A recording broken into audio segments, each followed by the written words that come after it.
Ah, yes, another beautiful day. The clouds are very low in the sky. It is blue. The trees are starting to bud. We have almost no snow in sight at least. There's probably snow up Mount Uniacke. But today, to enjoy this beautiful weather, we're gonna go down inside this dank dark cave and throw some knives. Hello, everybody. I thought that I'd step up my game and follow through on my promise on Facebook that I would start throwing some knives, and I figured I'd provide some proof aside from my holy cardboard here. Holy cardboard. Now, this is the side I practiced on. I had to make sure that I was going to make a total ass of myself, so I threw it a couple of times. And now, I'm going to throw from this side. Now, I'm going to do my best to keep the profanity at a low. But I'm me, and I swear. But like I said, I'll try not to. So, a couple of points I'd like to make is one, the ceiling in this garage is very low. It's probably only about 6'4", and I'm 6'2". So when I'm throwing the knives, I have to be careful not to smash my hand off the ceiling, which I did a couple of times. I scraped the ceiling, got some chalk dust or concrete dust in my eye, and it was no fun. But another thing, which is a little bit more crucial, is this right here. This hellacious inanimate piece of metal, which has caused me to chip my hands several times. Now, this happens to be at the exact spot that I need to stand, because as you guys can see, everything else is out of the way, so if the dagger bounces back, it's not going to hit anything. Got like everything protected. But that happens to be exactly above where I stand.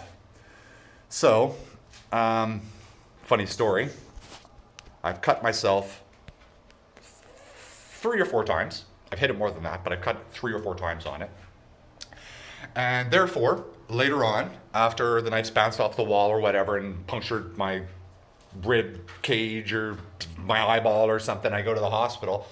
I'll have all kinds of things for the nurses to do aside from doing tests for COVID. They can be like, oh, we can scoop out his mushed up eyeball and sew his ribs shut and put some band-aids on his cuts. Really tight. That one was for Vange. Really tight. And it'll be a good time. So what I'm going to do is I'm going to chuck me some knives at this poor innocent piece of cardboard which was given to me from Superstore. Now I'd like to point out I was so paranoid about the cardboard that I left it outside for probably 3.5 days, underneath the porch to make sure that if there was anything on it that it would be fine, and then I sprayed it with bleach, and I was just I'm personally I'm not that paranoid. Like I know I got to be careful because this shit's serious. COVID-19, it's literally decimating, and but I'm my point is I'm this careful because I live with my grandmother. My grandmother is elderly, and I have elderly people in my life, and elderly people that come take care of the elderly people in my life. So I have to be careful about what I expose myself to, because I may, by proxy, expose them to it and then be guilty for a lifetime. So anyways, long story short, this piece of cardboard is safe. And I am going to make sure that it's safe and not a threat by throwing some knives at it. So, like I said, bear with me. Although I've thrown it 3 or 4 times, like 3 or 4 occasions, groupings of times, I'm still out of practice. I'm also high, which really shouldn't make that much of a difference.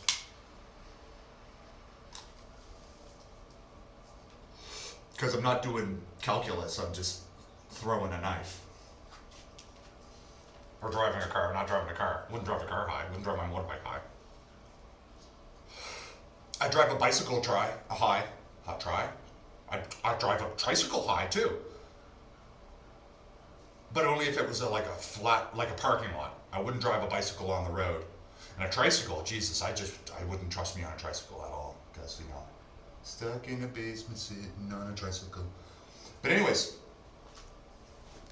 we're gonna throw some knives, we're gonna have a good time, and we're all gonna laugh about it. Later on, you can be like, hey, remember that time that Matthew stabbed himself on video and that was stupid enough to actually post it? You see? You...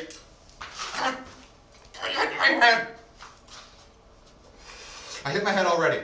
This is not a good portent. Not a good start. Not a good start. All right. First knife. So, a couple quick things. First, about the knives, and I'll try to stay on track here.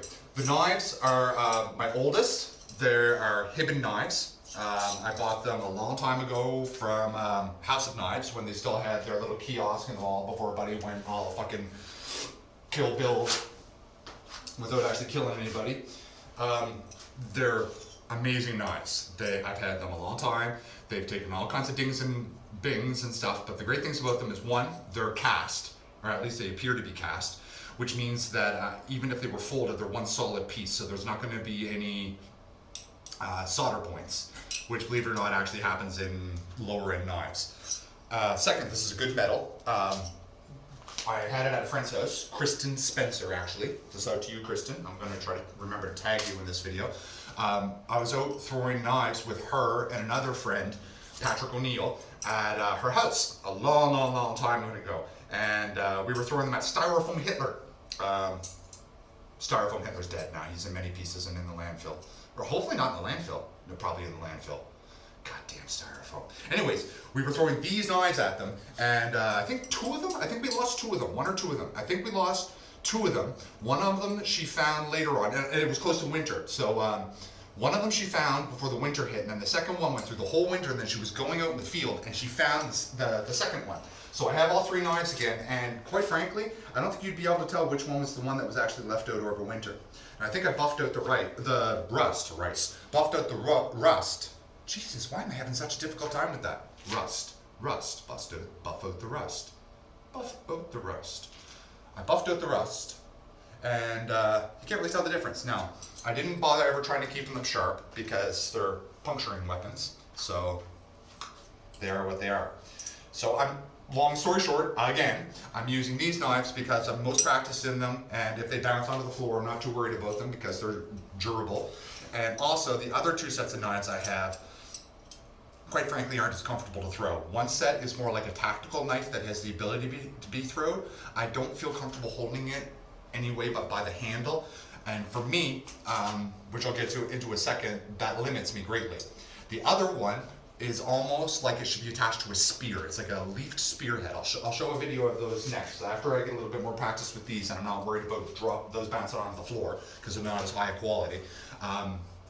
I know that doesn't make sense, but what I mean is that they'll get damaged and then they'll be useless. Because I'm throwing them in a condition that I should not be throwing them. I should not be throwing knives at cardboard. I should be throwing them at a piece of wood. But I should not be throwing them with a concrete background. There should be more cardboard. There should be something cushioned on the ground. Ideally, I should be in the middle of the forest with a dead log on its side, throwing at the inside of the log so that you can see all the rings, throwing on that end, and with the ground below so that I can't hurt anyone aside from myself. But like I said, I'm not going ape shit. I'm just going to lightly throw them like I'm playing hard darts. A little harder than I throw darts. So the second point, which I said I was going to talk about, was the flip of the knife. At this distance, I would hold the knife by the hilt and it wouldn't turn at all. All I'd do is I'd throw it and it'd go from my hand at about 45-degree angle, maybe a little bit more, somewhere between 45 and 90, and it would just flop down to perfectly vertical, or horizontal. Vertical, horizontal. Vertical, horizontal. Then at this distance, which is probably at a camp, which is when I'm under the metal, I would hold it by the blade. Now this is what I was talking about. The other one, the tactical throwing set that I have, if you hold it by the blade, the way I hold the knife, which is obviously out of inexperience, I could cut myself with it, and it makes me anxious. I've never cut myself, but I'm worried about it, so when I hold the knife by the blade, I never throw it right, which means I can only throw it at close distance, like that, or at twice that, or 2 sets back, meaning, like for me, it's 2 steps by the hilt, no turn. Another 2 steps, which is probably about 4 meters, so 2 meters every time, is by the blade. And then another 2 meters, which I can't do in this garage because of the garage door, and there's not quite enough distance before I'd hit the ramp. That would again be by the hilt. And it keeps going like that. Now mind you, at this distance, it's impractical, because why would you throw your fucking weapon away at this distance? All you do is step in and you stab. At the second distance, which is, like I said, holding it by the blade, this is the ideal distance for me. Whoopsie daisy. Because I can throw it hard. I don't have to worry about it bouncing out. I'm still at a distance where I'm consistent, effective, my grouping's not terrible, and it's still practical to throw the knife. And by that I mean, if I had these 3 throwing knives on me, and I had a tanto, and I had a wakizashi, and a katana, and I was decked out in my samurai gear, I wouldn't mind taking 2 or 3 of these knives and just whipping them at enemies that are running at me. Even if I'm not worried about hitting them, even if I just, or stabbing them, even if I just hit them and distract them, or make them a little bit slower in their approach. It can give me the chance that I need to maybe draw my sword or attack another enemy that's attacking me. Like I said, throwing daggers are not efficient weapons because mostly you don't throw your weapon away. Again, like I said, traditionally throwing daggers have been an old weapon because anybody nowadays as a projectile weapon would likely use a gun. Using throwing daggers will end up costing you money, because back in the day iron was like practically like gold. Not really, but the point being is it was hard to make, it was hard to smelt, and it was hard to form into daggers. So if you could form it into a dagger, you'd probably want to hold on to that motherfucker and stab people with it rather than throw. Like, you look crazy just throwing away your weapon. Quite frankly, if you miss, you're weaponizing your enemy. So I am throwing at the mid-range, and I'm a little out of practice. Shit. But my grouping's not bad, and I'm not showing off very well because, as I said, I've already practiced a little bit on this piece of cardboard, which has caused there to be all kinds of holes and stuff. So, excuses, I know, excuses. Aim lower. Ooh, that was a bad throw. That was a little bit better. I'll try to hit in between. Not in between. Not in between. Maybe I shouldn't call my shots. It's one of those things like when you're playing pool, you make the shot and they're like, did you call that? And you're like, oh yeah, I called that. Like I'm gonna throw it and they're like, what did you say? Oh, I said knife, middle of the floor. Alright. The bouncing out is the problem. I'm hitting spots where the cardboard's ripped, but alright, try to just be more A little bit more accurate. Try to throw a little bit more accurately. That's better. That's better. Superb! That was fantastic. So, as you can see, I am not full of shit. And I don't have somebody standing back here throwing the knives for me. It's actually me doing it. Just in case you think I'm lying. I guess there's no real proof. I could be lying. Actually, I can stand at this distance and try. See, that's another trick with knife. I have just gotten to this point. There's 2 tricks that I'm trying to pick up on. I've got the basic throwing down, and I know I should stick to practicing on that, but I always have a bad habit, like when I learned how to play guitar, that once I learn one thing, instead of sticking to it and perfecting it, I start learning another thing, and then I try to bounce back and forth and perfect one while I'm learning the other, just so that I don't get worn out. Now, if I really like something, it works. Like, it's kind of worked okay for guitar. A little bit of jack of all trades, which is one of my fatal flaws. But with knives, it's not good because the whole thing about building a base with knife throwing is that there's really only one way of throwing knives. Sorry, that's not right. What I mean is there's only one major situation, one common situation in which people are in which they're throwing knives, which is out of pleasure. So usually they're just doing it because they want to throw it like they're throwing darts. They have a target, they want to hit the target, they want to hit the target consistently, they don't want the knives on the floor, and they want their grouping to be good. Now the thing about that is that that really limits you to one way of throwing, and you want to just perfect that way of throwing. You hold the knife like I've seen people throw it like this, like literally throw it so that it just flies through the air like a spear. And they're good at that, but I can't do it. I tried before. But like I said, what it's doing is trying to learn a trick when I haven't even perfected the basic. But, sorry, what I was trying to get at, in a long story short, is one of the tricks that I've moved on to beyond the basic is that I'm good at this distance, which I'm sorry you can't see yet, and then the next distance back I'm probably about 50% as good, because I have to throw harder, which screws my accuracy. But the in-betweens are harder, because at those distances I have a rigid form that I maintain, and almost like throwing an axe, I don't flick my wrist. Everything is rigid and I use my elbow. I bounce out because of cardboard, not because of me.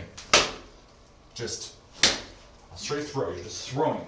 And all it's doing is you're letting go, and it's going from about 90 to 0 degrees. If you start there, no, I'm just joking. It goes from 90 degrees down to reset, 0 or 180, whatever side you happen to be on. Sorry, I should be doing that. You guys can't see in the other dimension because I don't have a 3D camera. So, one foot, one there. But like I said, that's a stupid distance to throw. But that's a good place to start. That's a good place to learn how to start, because you can throw very lightly and it'll still stick. Just the weight of the knife will make it stick in. Don't worry about them dropping out. Right now, all we're trying to do is get used to making the point stick in. But that's using a rigid arm technique. The trick is in between those distances where I'm good, here and the next one. If I'm here, I want to either have that knife when I throw it, if this is 0 degrees, towards the cardboard is 0, up is 90, and back towards the camera is 180. When I normally throw at this distance, I want the knife to be a little bit beyond, or under 90, towards 0, so that when I let go, it just kind of flops down. Now, as the further back I go, I want to adjust that degree depending on how I'm holding the knife. And what I mean by that is, if I step back, instead of letting go a little bit pointed forward, I have it further back. And the further back I go, the further back I have the point towards my backside, so that when I let go, it has a longer chance to flop. Now, I'm no good on that. What I have to do is, as soon as I get away from this distance, I stop holding it by the hilt and I start holding it by the point, and I put more flick into it. So what I do is I do the same thing. I hold the knife, and don't hold it this way unless that's comfortable for you. But I don't find it comfortable because I have to, I don't know, it's like throwing a spear. I like throwing it like a baseball. I like pitching back and over my arm. And by doing that, I have to hold it so that it flies flat. Trust me, this does not have a big impact on your accuracy. What this will end up doing is it'll end up getting you used to the fact of just flipping it once. So you put a little bit extra flick in it. Instead of just holding your arm rigid and letting go, which I would have to do back here, where you can't see me, I go here and I put a little extra flick in it. So hopefully you can see here that I actually can do it. Oh, I can. See, I'm putting a little bit of extra flick. And the neat thing about that is that it's a little bit more natural, because you end up paying attention more to the flick. So once you've got the basic a little bit down and you pay attention to the flick, your grouping ends up being a little bit tighter, because your arm is got less limited, or it's more limited. Like when I throw back there, I'm like this, I over my back and throw with varying force, but I'm pitching, like you can see, I'm using my hips. Whereas when I'm flick throwing, I'm barely using my hips. What I'm doing is I'm using the flick of my wrist and the downward motion to get the knife to bounce back at me, to turn over quick. But I find I'm not as consistent that way. Like, I'm consistent in my grouping. Like, if I get the distance right and the flick right, I'll stick in. But if I move even a little bit, or if I get the flick different, or if I start getting tired, the knife just doesn't want to stay. But you can see what I mean by my grouping. My grouping gets much, much, much tighter when I do it with the flick.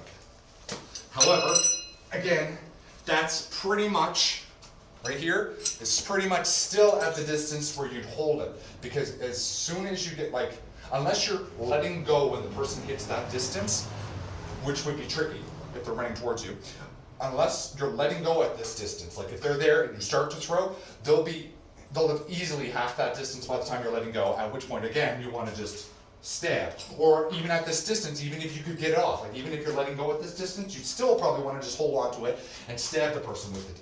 Usually a knife, I think, if you were to use it in a combat situation, one, the person would have to be unaware that you have it. Two, the person would not be moving toward you. And three, you'd have the element of surprise. Because as soon as they see you pitching back, anybody's going to be paranoid. It's one of those things where even a dog knows to flinch when you raise your hand. Then everybody instinctually gets ready for something. So I'm going to stay at this distance now that you've seen that I'm actually throwing the knife and missing. That one's stuck, but I think when I throw this, I think I had too many holes in this. And I think the other side has more holes. And the other side does. Well, at least this side, it lays a little bit more flat against the concrete, so it makes it more likely that the knives will stick. But I think I'm also getting tired. So, I'm going to chuck it a couple more times into the other side, because like I said, I still think that this side is in better shape. And then I think that I am going to bid adieu. So we're going to do 6 more knives and see if we can get 6 out of 6. Nope. 4.5 out of 6 because one fell out. Really 5 out of 6 because, again, it's the hole. But the first one I definitely missed. The first one's bad luck. Ooh. You know what? I said I was only doing 6, but I lied. I'm going to put it on the other side and try one more time. And then I don't think I'm going to give up for today because I got to make a new cardboard target. Yeah, that's it for today. I'm not going to worry about getting 3 in a row. Thank you for paying attention to my video. Hope you guys stay safe. Because it's a crazy mixed up world out there right now. And quite frankly, even if I don't care about you and you're a stranger out there and I just wish you well as I would wish any human being, the people in the service industry that are helping us, human resources, the nurses, the firefighters, the cops, all these people busting their ass off, to them it's like a doldrum, I imagine. Like they're going in and it's the fear, the wiping down of all the services. Cab drivers, like I can't even, the list is gigantic of the amount of people that are stuck out there that aren't being appreciated. I just want to say thank you. I really can't do anything for you, as many people can, aside from show you my appreciation and hope that other people show you their appreciation, that any chance that they can help you out, any chance that they can make your life a little bit easier or show you patience, let you ahead in a lineup, go pick up your groceries. I don't know what it is, go to the liquor store for you, get you some rum and coke, whatever calms you down, whatever makes you happy, because you guys are fantastic, and thank you so much. And everybody that's volunteering their time that I can't pigeonhole into a profession or into a charity, thank you for doing your part. Even if you can't do anything like that, if you're broke, if you're stuck at home, you got 7 kids, you're taking care of other people's kids, and you're broke, you got no food, just staying home and not going out and being foolish, because you got to remember, every time you touch something,